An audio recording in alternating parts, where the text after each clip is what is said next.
nos espera hacerlo. Vamos. ¿Cómo le va? ¿Qué tal? ¿Qué dicen? Gracias por venir, Gracias por invitarme. Estamos tratando de entender, como usted se habrá dado cuenta una vez más, no entendemos bien lo que pasa. Por ahí usted nos ayuda a ver esta Argentina tan diversa y tan polar. Todo nos entusiasma enormemente. Los actos del 25 de mayo, la concentración de ayer por Ni Una Menos, nos conmueve lo de Nisman, después pasamos a otro tema, los escándalos en la FIFA. Somos de emoción sencilla y de olvido rápido también, me parece. Bueno, pero todos nosotros sabemos que es muy difícil mantener una noticia en primera plana, ¿no? Sí.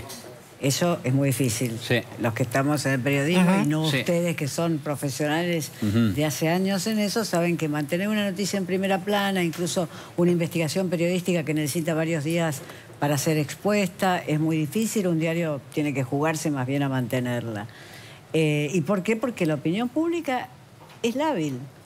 Lo de Nisman, efectivamente, ustedes lo mencionan, fue un 18 de febrero. Perdón, ¿la opinión pública es lábil en la Argentina o es lábil, usted cree que es lábil en general? Digo, Yo mirando creo, otras experiencias, otros países. Tiendo a pensar que es lábil en general. Yo no diría que es un rasgo argentino. En fin, habría que ver estudios comparados de la cuestión, pero yo no diría que es un rasgo argentino. Esta idea, esta necesidad de buscar centros de interés todo el tiempo. Pulsátil, se seguía, digamos, por pulsos, digamos. O sea que fue todo en febrero, fue lo de Nisman, y después Nisman, que hay que poner sobre la mesa que tuvo una campaña muy fuerte de desprestigio, impulsada por el gobierno. Fue la gran estrategia del gobierno. Esa fue la gran estrategia del gobierno. Nisman desaparece de la opinión pública.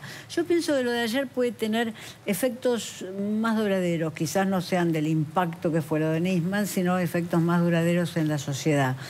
Y aprovecho, ya que menciona lo de ayer y Ni Una Menos, para hacer un recuerdo a un gran político argentino que fue Antonio Cafiero. Antonio Cafiero, en 1987 u 88, hizo las primeras comisarías de la mujer y de la familia en la provincia de Buenos Aires siendo gobernador. Y fue una iniciativa que era de su hija y de su mujer, de Ana Goitía. Esas comisarías todavía existen, pero el Instituto de la Familia y de la Mujer que fundó Cafiero ya no. Digo, cuando uno hace la historia de los problemas, de repente el peronismo tendría algo de qué enorgullecerse, excepto el asunto de decir otras y otros que hace la presidenta. Ahí tiene un motivo de orgullo en alguien que es muy poco recordado por la presidenta. Y que quizás muchos de los manifestantes o la mayoría no sepan. No, seguramente. Sí. Yo en principio no lo recordaba. Lo conocí mucho a Cafiero, seguimos todos, como habrá seguido usted, la interna con Carlos Menem, su larguísima trayectoria política. No recordaba ese detalle de haber sido el pionero en este tema. Sí, tenía un grupo de cientistas sociales, María del Carmen Feijó era una de las que impulsaba, pero además estaba gente de su familia, su hija y su mujer. Charlo, de lo que usted dice, uno tiene que suponer que lo que hay que esperar ahora es cuál es la próxima pulsión social, el próximo impulso, hacia cuál vamos a ir. Eso es imposible de prever. No parece que la política vaya a entusiasmar demasiado a la gente, salvo cuando estemos a 15 días de la elección, probablemente. Sí, ¿no? O está entusiasmando en las provincias, porque digamos que acá tenemos un cine continuado. Sí. La política es un cine continuado, sí. O sea, lo vemos desde Buenos Aires, pero tenemos Mendoza, después tenemos Santa Fe, o sea que lo que está pasando... Río Negro, Tierra del Fuego. Cuando habla del cine, ¿a qué refiere? ¿Es un cine continuado? ¿Por qué? Esos cines de barrio que daban tres películas. Claro, el espectáculo y empezaba cuando uno llegaba, digamos. La política es en el país un cine continuado, va a venir Córdoba y después se van a acercar las pasos nacionales y eso le va a dar cierta reverberación a la cuestión. Tampoco creo que vaya a ser un gran entusiasmo de masas, eso. No hay mucho por el cual entusiasmarse. Digamos, ¿no hay mucho o no hay quienes por quien entusiasmarse? Bueno, no hay mucho, quiero decir que los tres candidatos que hasta ahora han picado en punta, aunque parece que más allá en la tercera curva está por detrás del pelotón, Scioli, Massa y Macri son muy parecidos para que entusiasmen.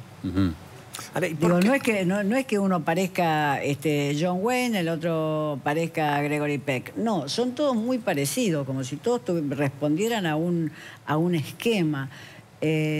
Además de que yo creo que son ideológicamente parecidos.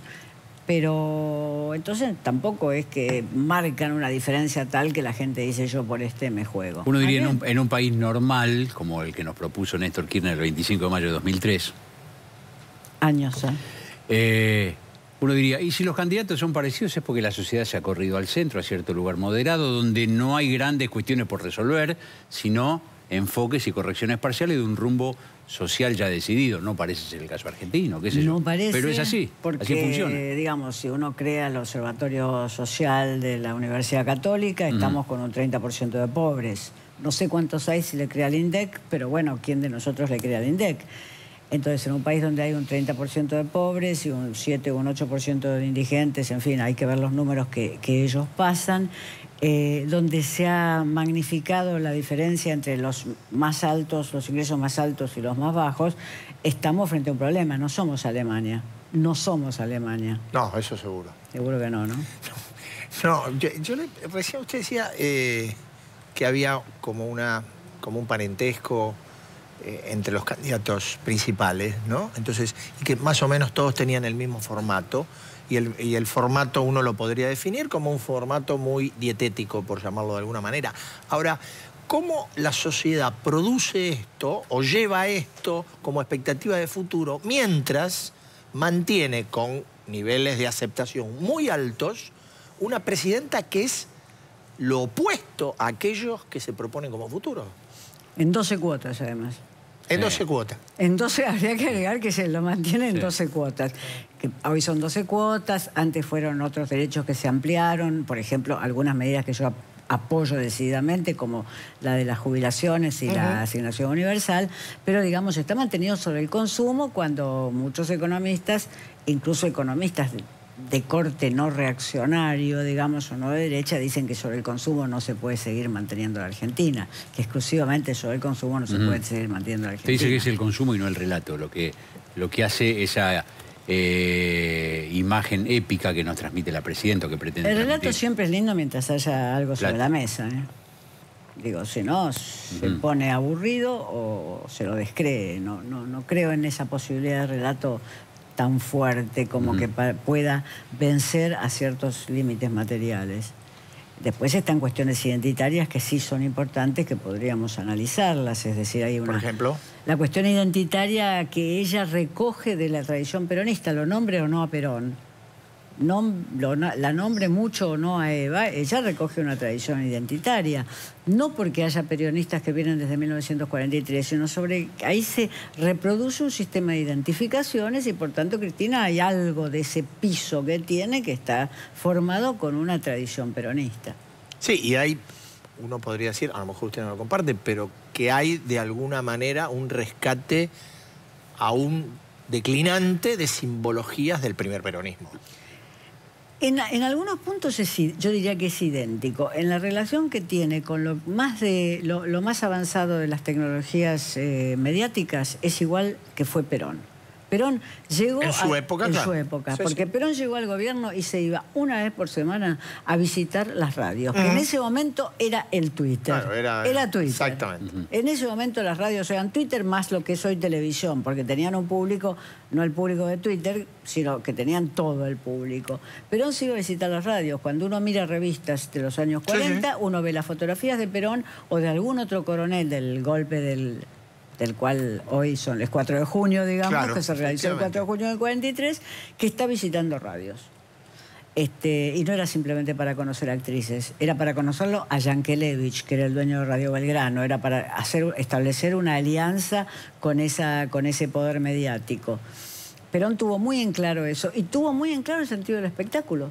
Tuvo los actos en Plaza de Mayo, incluían a la medida de la década del 40 y de la década del 50, incluían las mismas cosas que uno puede ver en el acto de campaña que se mandó Cristina Kirchner el 25 de mayo. Las mismas.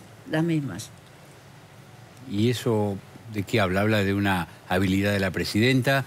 ¿Habla de una incapacidad de la sociedad para generar relaciones distintas entre el líder y su grupo de seguidores?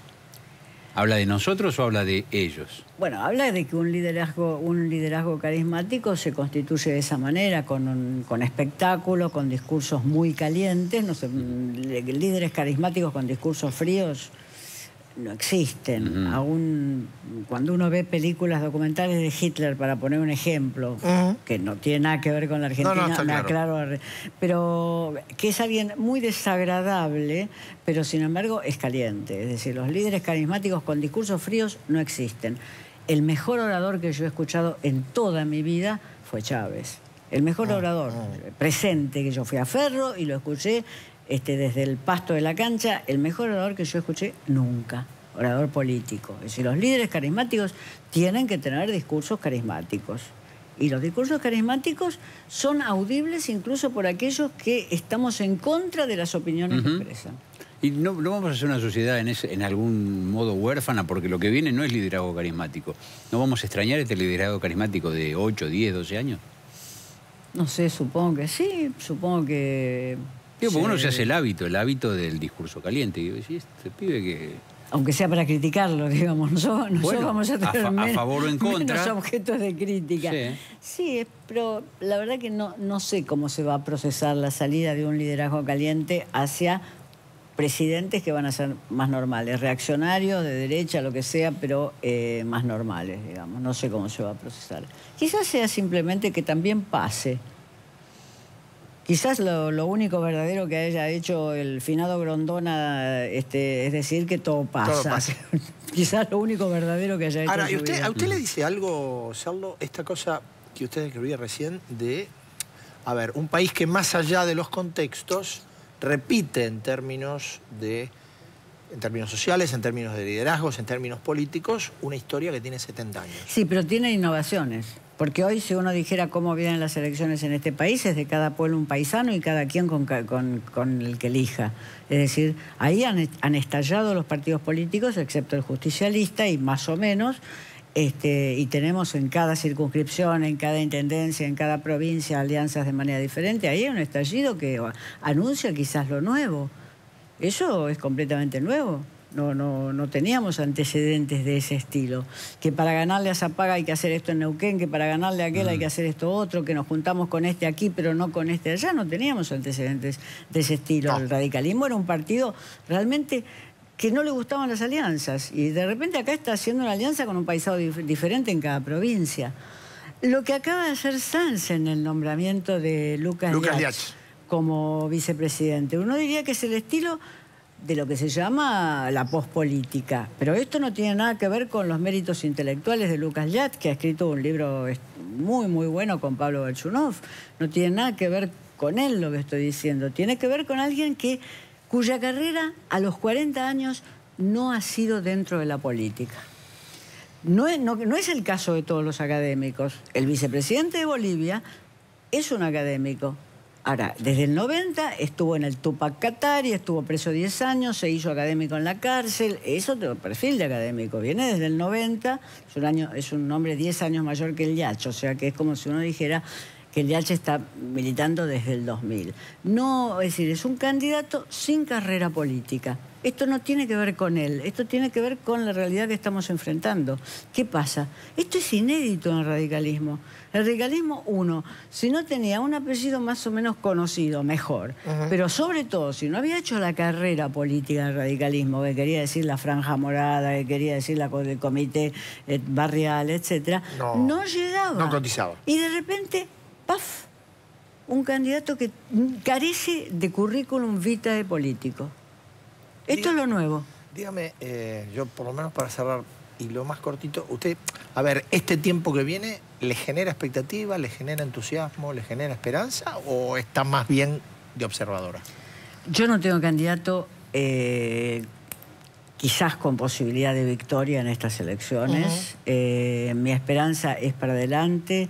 Yo quisiera que, alguien del perfil de Stolbizer, que es lo que se presenta en estas elecciones, pudiera, con una pequeña fuerza, construir otra pequeña fuerza, o otra fuerza que empiece pequeña pero que pueda crecer y que por fin la Argentina pueda tener una alternativa.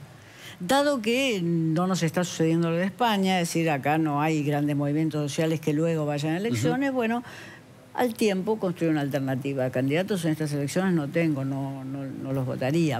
Sí voy a votar a las listas de diputados, etcétera, ¿no? Gracias. Gracias, muy amable.